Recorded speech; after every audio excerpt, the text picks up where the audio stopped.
Hey guys, it's the Brickstar here, back again for another set review. Today, I'm going to be talking about the Mediascale Kylo Ren's Command Shuttle.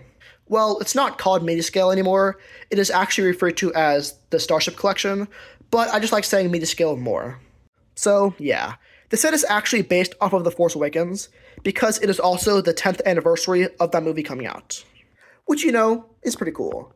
So for the information on the set, it released in May of 2025 for a retail price of $70, and this has set number 75406, 386 pieces, and an age rating of 18+.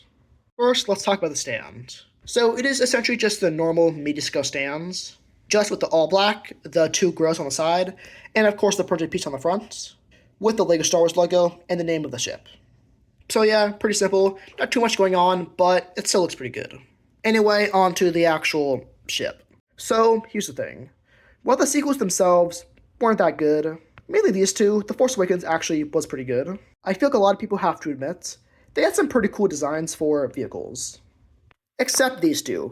These are stupid. Everything else is pretty cool. And same goes for most of the LEGO sets. While the movies were still coming out, the sets themselves were pretty good. Except this one. We don't talk about that one. And this set is also pretty good. Of course, it has the pretty large wings, which aren't too detailed, but still look pretty good.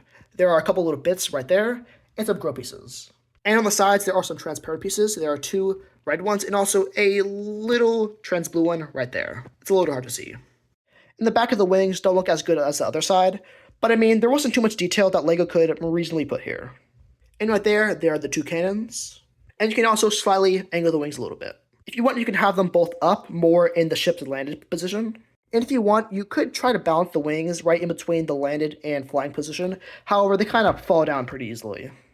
The main body looks pretty good, with some windows on the side, the nice trans-red cockpit, and some nice detail on the top.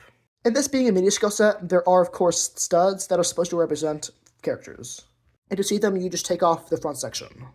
We get Kylo Ren with his lightsaber using the Harry Potter wand, which is pretty cool, and General Hux. And I mean, this is pretty cool. I especially love how they gave Kylo Ren his lightsaber. The back of the ship looks decent. There are, of course, the two engines with the nice orange thrust, and some detailing around. If you're curious, there isn't really any detail on the bottom. And if you want, you could take the ship off of the stand and have it displayed in its landed position, which actually isn't that bad. But would I recommend that you get the set? Honestly, I think I probably would. Because even though the sequels weren't great, this ship definitely looks pretty cool. And plus, I feel like the price isn't terrible. Otherwise, there really isn't too much I could say about this. So, I would give the set about a 7 out of 10.